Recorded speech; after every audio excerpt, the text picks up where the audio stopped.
मोदी और चीन की प्रेम कथा तो जग जाहिर है और उस प्रेम कथा में अब एक त्रिकोणीय एंगल आरएसएस का आ गया है। लेकिन यह चिंता का विषय है और चिंता का विषय इसलिए है क्योंकि पहली बार इतिहास में चीन के राजनयिक, चीन के दूतावास के जो टॉप ऑफिशियल्स हैं, वो आरएसएस के हेडक्वार्टर नागपुर में गए।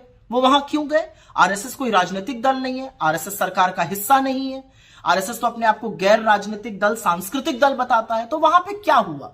और चिंता इसलिए है क्योंकि उस मीटिंग के कुछ ही दिनों बाद चीन के मुखपत्र ने मोदी जी की तारीफ में कसीदे पढ़े। यह अलग बात है कि बायां हाथ कुछ और कर रहा है, दाहिने को उसका पता ही नहीं है, क्योंकि अभी जनवरी 2024 में इस देश के विदेश मंत्री ने कहा चीन और भारत के रिश्ते सामान्य नहीं है। तो जब रिश्ते सामान्य नहीं है तो वहां पर चीन के दूतावास के लोग क्यों गए आरएसएस? यह अलग बात है कि यही विदेश मंत्री पिछले साल कह रहे थे कि हम छोटी इकोनॉमी है, हम बड़ी इकोनॉमी के साथ कैसे निपटेंगे। अपनी सेना के शौर्य और पराक्रम का अपमान करना कोई एस जयशंकर से सीख ले। लेकिन अब याद रखिए कि हुआ क्या है। अप्रैल मई 2020 के बीच में चीन घुसपैठ कर रहा था और 15 जून की वो सियाह रात 2020 की जब 20 जाबाजों की गलवान में शहादत हुई।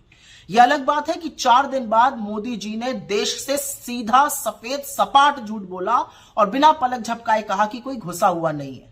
और कितनी बड़ी विडंबना है कि तब से 19 कोर कमांडर लेवल की बातचीत में, मीटिंग में चीन वही क्लीन चिट लेकर बार बार दोहराता है कि आपके प्रधानमंत्री ही कहते हैं कि कोई घुसा हुआ नहीं है।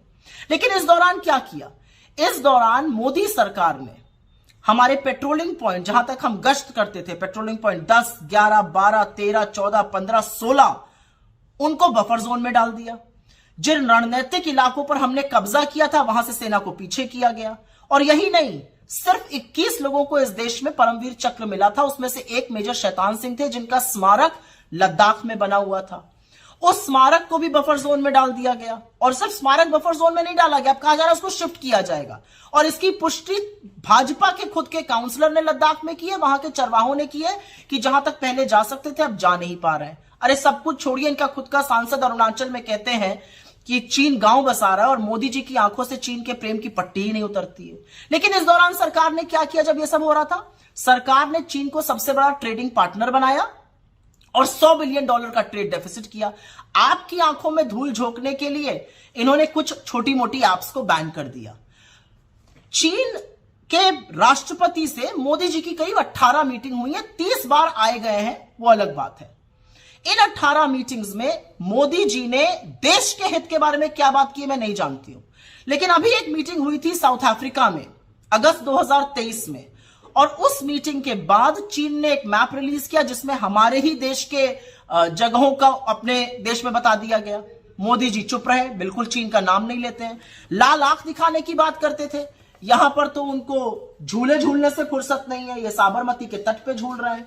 महाबलीपुरम में नारियल पानी पिलाने से फुर्सत नहीं है, यहां पर शहनाई सुनने से फुर्सत नहीं है। और जब 20 जाबाजों की शहादत के बाद वो पहली बार राष्ट्रपति शी जिनपिंग से मिले तो बजाय लाल आंख दिखाने के लाल शर्ट पहन के गलबैया करने को तैयार थे।